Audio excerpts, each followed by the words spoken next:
Ayun, no effort. No effort. Ay, sorry dun sa dalawang maputi. Sorry bibilad din po kami sa day club.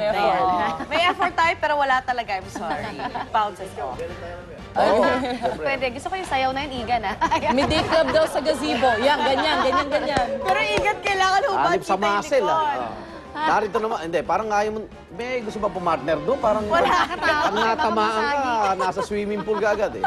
Roda Reports, andito na. Pag-report. Isang toneladang botya o double dead na karne, nasabat ng isang raid. Hulaan ko, Pasay, Balintawak. Balintawak, okay. Dalawa lang yan eh. Roda Report ni Tricia Zafra. Tricia.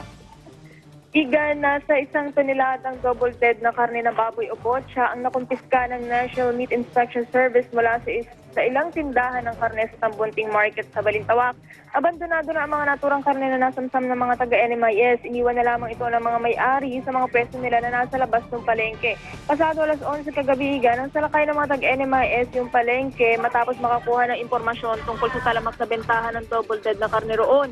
Madalas daw sa Balintawak area nagkakaroon ng bentahan ng double dead na karne kaya't kaniigting daw ang pagbabantay rito. Walang nahuling nagbebenta nito dahil kadalasan daw kilala ng mga nagbebenta yung mga taga-NMIS at nagpupulasan pag nakaamoy na sasalakayin sila. Pinag-iingat ng NMIS ang publiko laban sa double dead na karne dahil hindi raw ito ligtas kainin.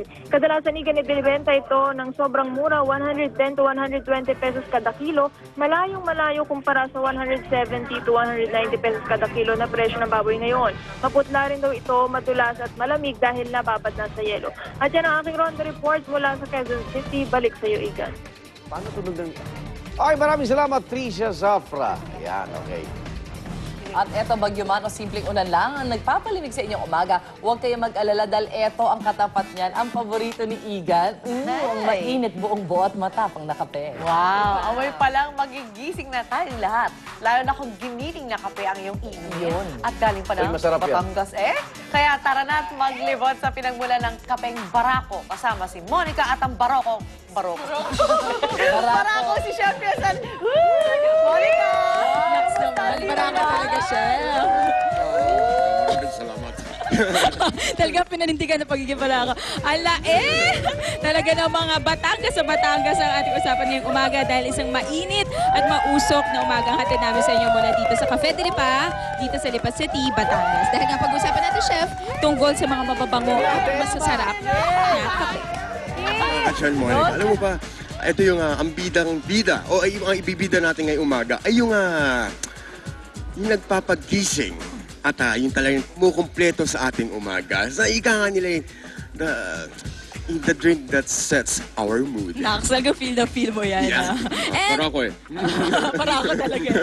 Alright. And I know si Sir John, actually owner nitong Cafe de Lipa, tinur tayo kahapon kung ano makikita dito sa Cafe de Lipa. Yan ang panoorin natin ngayon.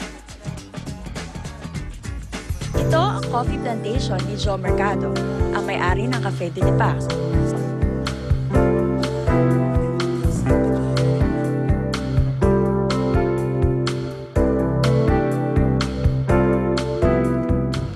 Dito tayo sa Duhatan, kung saan unang itinanim ang kape sa Pilipinas. Na itinanim ng mga aking ninuno noong 1700s. Itong kaping ito ay itong tinatawag na Robusta. Ito may bulaklak pa.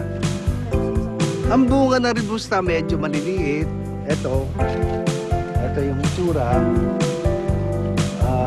Ito yung bulaklak halos pareho Pero yung bunga, halos kalahati lang ang bunga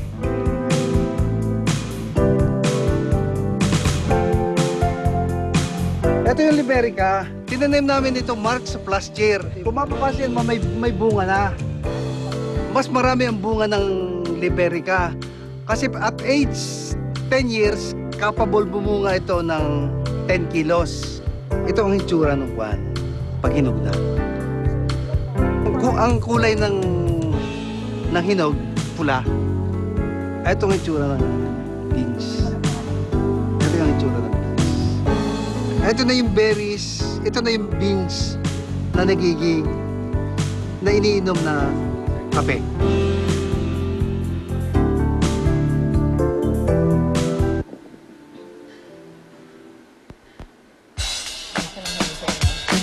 Okay, and mula nga dyan sa plantation, chef, yung makikita na natin ay yung ganito. Ito yung bunga na ready na for harvesting. Although ito yata hindi pa talaga dahil usually it takes 3 years bago ma-harvest yung mga itinanim na mga kape. At kapag color green, ito daw yung hindi pa hinog. Although yung SP natin, kinuha na siya. I think hindi pa to ready for harvesting. Pag color red na, ayun, pwede na siya for harvesting. Nagpaalam ba? At Ayan ang tatanungin natin sa may-ari mamaya.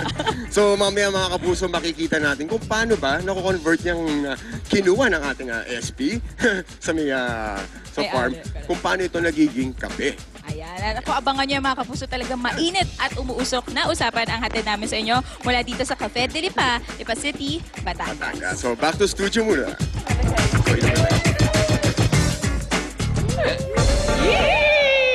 Lahat talaga tayo. Yee! Salamat mga dear. Yee! At ito pa ang pwede niyong isabay sa inyong kape. Ngayong malamig na umaga ang aming maiinit na showbiz balita. Una na dyan ang latest hiwalayan ngayon sa showbiz ni na William Martinez at Yayo Aguila.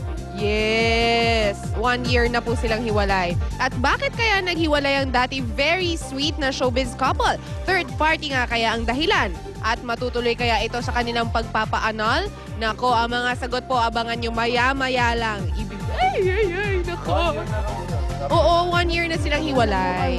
Di ba they're working together? Yeah, magkaibigan pa rin. At eto pa ang intriga tungkol sa pagpapalit katauhan ni Casey Montero na ngayon ay si Cassandra Montero na. Is he another Bibi Gandang Hari in the making? Naku, ang sagot. Malalaman po natin yan mamaya. Ang chika, lalo-lalo na ng mga fans si Justin Bieber, alam ang dahilan kung bakit. Kung huli kayo sa mga balita, abay maki-update na kayo sa full chika mamaya. O may pustahan yata sa Twitter sila ni Justin Bieber.